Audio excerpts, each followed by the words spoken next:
जय जगन्नाथ। प्रकाश पन्ना क्रिएशन को आपण मान स्वागत। आज एमती एक स्थान मु आपण को दर्शन कराऊँगी। आपण माने निश्चित आह्लादित हेबे, आनंदित हेबे से स्थानर महिमा कथा जानिकी।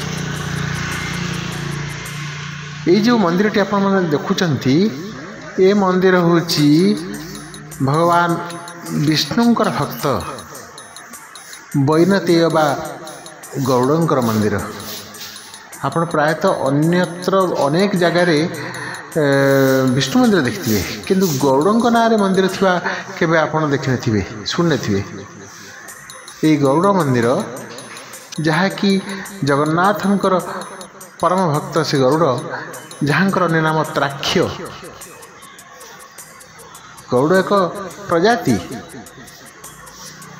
पक्षी जातीय जो प्रजातिर एक पक्षी, किंतु भगवान जगन्नाथंकर जो भक्त गरुड़ तांकर नाम होची त्राक्ष्य।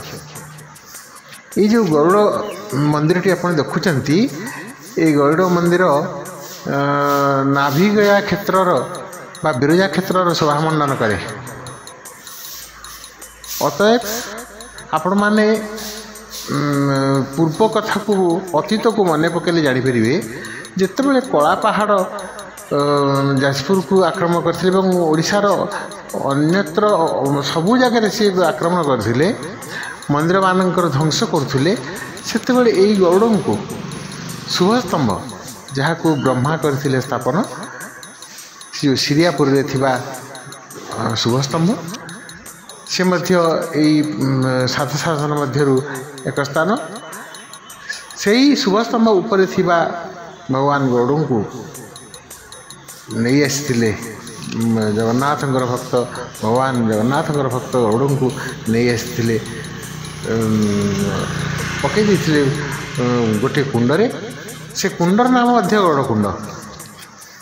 ए मंदिरर अनति दूर से कुंड एवं ता लुप्त, किंतु से गरुड़ कुंडरू गौड़ों को उद्धार करी गुआमाले थिबा यही स्थानटी जोठी लक्ष्मी नृसिंह अछंती एवं माँ गौड़काली अछंती। गौड़ों नाम अनुଯାୟୀ गौड़काली प्रसिद्धि। प्रथम आद्यकाली से बंगीय मतरू आछंती, किंतु गौड़ंकर नाँ एते ख्याति अच्छी स्थान में, तेणु तांको आद्यकाली न कही गौड़काली लोक मुखर प्रचारित।